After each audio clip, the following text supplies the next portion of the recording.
Now, let's get to the KD stuff, man. Let's talk about KD stuff. So, obviously, Phoenix is going to hell in a handbasket. They're not doing anything. And their investment in their big three has gone south since they traded for Kevin Durant.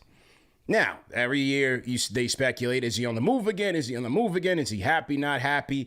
So here was Shams on the Pat McAfee show on the future of the Phoenix Suns and Kevin Durant. Here we go. And from a whole holistic perspective, there's going to be changes coming to Phoenix, barring a miracle finish to the year. There's going to be a lot that they're going to have to look at to evaluate throughout the organization. But from a roster perspective, that's going to start with Kevin Durant and potentially finding him a new home. Unlike at the trade deadline when he was almost traded to the Warriors, the Suns, Kevin Durant, they would work together on any trade. But I can tell you guys this, back at the NBA trade deadline, there were a list of teams that there was mutual interest with Kevin Durant and those teams from my understanding. And that's Minnesota, that's New York, that's Houston, San Antonio, Miami. Okay. Those are the types of teams, from my understanding, that had interest then. And I expect them all to be in the mix this offseason. Okay. That was from Shams. Said the Knicks, there was interest on both sides at the trade deadline. He expects that to be in the offseason. So what do you guys think? Do you want to see the Knicks go after KD? Is there a certain bar that you're looking for in terms of this Knicks performance in the playoffs that would swing your opinion yes or no? Is it a steadfast yes? Is it a steadfast no? Is it depends on how we do in the playoffs? Do you guys want KD? Now, my opinion on this is, first off, whenever we talk about these things, especially going forward after the Knicks have already made their moves, we have to think about salaries. Right? You always have to match up salaries. You can't get into the 2K trade scenarios. Okay, so you have to match up salaries. So let's do a little salary cap exercise here, and I'm on capsheets.com on guy Yossi Goslin's site. Kevin Durant's making about $54 million going into next season. So in order to add that up and aggregate to get him, look at the salaries on the Knicks. Brunson's not going anywhere. Towns is not going anywhere. So are you going to put Mikal Bridges and Josh Hart in a deal for a 37-year-old KD, who then you got to pay afterwards? Are you going to try to trade Towns and Precious Deuce for KD? And that's it. We're like, what are we talking about aggregating contracts here? Are you trading a red-hot OG Anunoby in a package? Let's say OG and Mitch for KD? Those are the type of packages that you have to put together to try to get a Kevin Durant from Phoenix. Most likely, some sort of combinations. Makes no sense. Am I refuting the report? No. I mean, look, any team should be interested in talking. But then when you look at it from a dollars and cents standpoint, you have to deplete your depth even more and then sign him to a longer-term deal. He's 37. He's played 65 games so far, continues to get hurt, calf here, ankle here, this, that, and the third. Once upon a time, a deal for KD made a lot of sense for the Knicks. Hell, before they went and got Karl Anthony Towns, I say this all the time. People threw tomatoes at me. I said, hey, package Julius up and try to get KD over here. I said that last offseason. That was before they went out there and got Towns and got Mikal Bridges. I was like, yo, go get KD. Forget this Julius experiment. We ain't winning nothing with him. Go get KD here. But now it doesn't make any sense. And now this is just a name filling up the news wire for the sake of conversation. This is a conversation exercise that we're talking about here with KD. Now, we talking about Devin Booker, that's a different story. But the KD thing, that ship has sailed, man. It sailed. It sailed when him and Kyrie ran from the smoke, ran from the pressure, ran to Brooklyn, and you see what that karma brought to them. You see what that brought to them. They ran again. They tipped out of there again. Not ran because Kyrie got traded for, but I mean, it all went up in flames for those guys.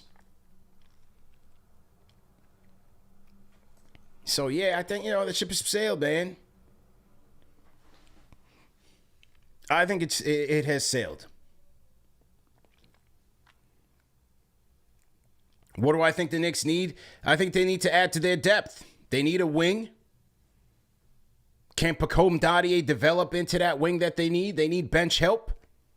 We talked about it on the salary cap show with Yossi Goslin with the taxpayer mid-level with about $5-6 million to play with. Can they get somebody or a vet, another different type of vet? Depending on how the market shakes out, can they get lucky and get a veteran wing who can help contribute? Or does Pacome Dadier take another step up in year 2? He's very important to this conversation in terms of the Knicks and being a contender. They also need to find the heir apparent to Josh Hart. They need a legit 2 guard. I think they need a legit 2 guard.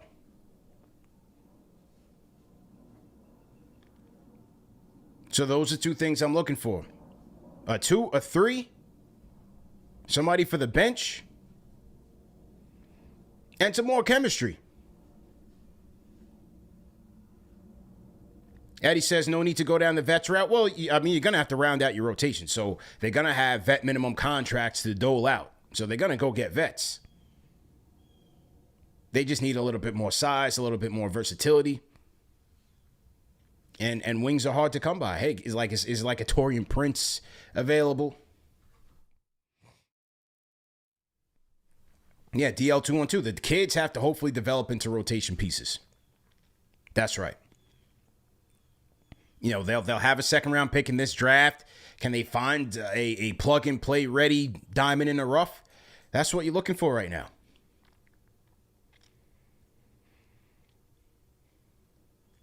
So it's going to be interesting to see how, with the second apron and teams trying to navigate that, how does that impact the market for free agents?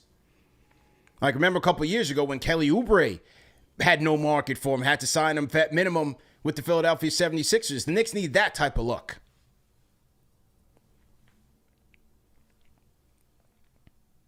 And some more chemistry.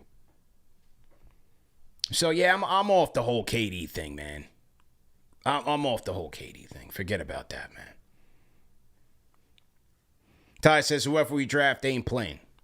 That's very interesting when you hear the comments from a Quentin Grimes, who was starting at points and playing a pivotal role in the Knicks playoff run. You guys paint your own scenarios when it comes to this, who's playing and who's not playing. If you're ready to play, you're going to get playing time. If you're ready to contribute to winning, you're going to get playing time. If you play defense, you're going to get playing time. Go ask Quentin Grimes about his experience here. He met with the media yesterday. You guys can look it up. I played the tape yesterday. Unless he's completely making that up. But yeah, I'm off the whole KD thing, man. Y'all can forget that. But let me know what you guys think, man. Let me know what you guys think in the chat. All right, so we got an early game, 7 o'clock game tonight. Knicks versus Cavs. What are you guys thinking about that? Let's get this W. I gave my keys to victory tonight. And let's hope that these guys show up. Let's hope they show up, man. Want to shout out one of my sponsors of the night, man. Shout out to Skims, fellas. Check out Skims, the official underwear partner for KnicksFanTV, as well as the NBA. Unfortunately, they do sponsor Donovan Mitchell. They need to sponsor some Knicks. They sponsor Donovan. They sponsor SGA and a couple others in the NBA. But, hey, they do sponsor KnicksFanTV. And check out the 5-inch boxer briefs, man. Check out the 5-inch boxer briefs. Excellent material. Quality material, long-lasting, and hey, you know what? It's very versatile, man. Whether you guys are athletic, you guys are hoopers, you guys like workout gear, to go work out in. I like the boxer briefs because they don't like ride up on you. They're not uncomfortable. They are very comfortable, and they're smooth, man. So check out the men's collection. They also have a women's collection. This is Kim Kardashian's brand hair Skims. And make a purchase, man. Once you make a purchase, they will send you a post-purchase survey to your email. And they're going to ask you, how did you find out about Skims?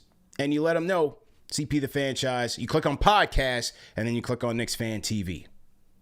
All right, so shout out to our guys at Skims for sponsoring today's show. And here I'm showing you, it's not just underwear. They have a ton of athletic wear, hoodies, sweatshirts, you name it, man. Loungewear, athletic wear. So shout out to Skims. Skims.com. Make a purchase and let them know CP the franchise sent you. James Baker, I see you in the chat, man. Salute to everybody in the chat once again. Okay, so after this show, we're going to run back the Game of the Week preview, which should be probably starting at 6 p.m. And then that'll take you up to the play-by-play show with CK2K, and then we'll be back for post-game live. So do me a favor, hit the like button, hit the share button, and subscribe to the channel. And make sure that you guys are tapping in with the number one show for the fans, by the fans. Let me make sure I didn't miss any other super chats. Shout out to Do Things. Franchise channel member says, CP, I can't stop laughing at Tone's Cody Glock impression. You and Tone had me dying. I keep replaying it in my head, playing phone via Discord. Yeah, that was just one of those nights, man. You know, you don't get that nowhere else. But shout out to Tone, shout out to Cody Glock. Maybe we'll hear from the Glocks there tonight. It's one of those weird, glitches in the Discord. We heard from every caller, but for some reason, Cody Glock couldn't get through. You know? What else? Oh, definitely shout out. You know, the Knicks posted my guy on their social channel. Shout out to our guy Christopher Abbott. He was rocking the New York versus the World snapback last night at the game. And there you go. Shout out to Christopher Abbott, man. He DM'd me last night. He's a big fan of the show. And he's going to get the Discord cracking. But yeah, you can catch Christopher Abbott, man. Somebody said they love the Wolfman. Yeah, he was in the Wolfman. A couple other shows. So he's an act on the rise, man. And he's one of us. A diehard Knicks fan and a KFTV fan. So shout out to Christopher Abbott, man. All right. So we'll see you guys later, man. And everybody enjoy the rest of the evening. Let's go Knicks. Let's go get a win tonight, man. We'll talk about it after postgame highlights, analysis, caller reactions. We out of here, man. Peace.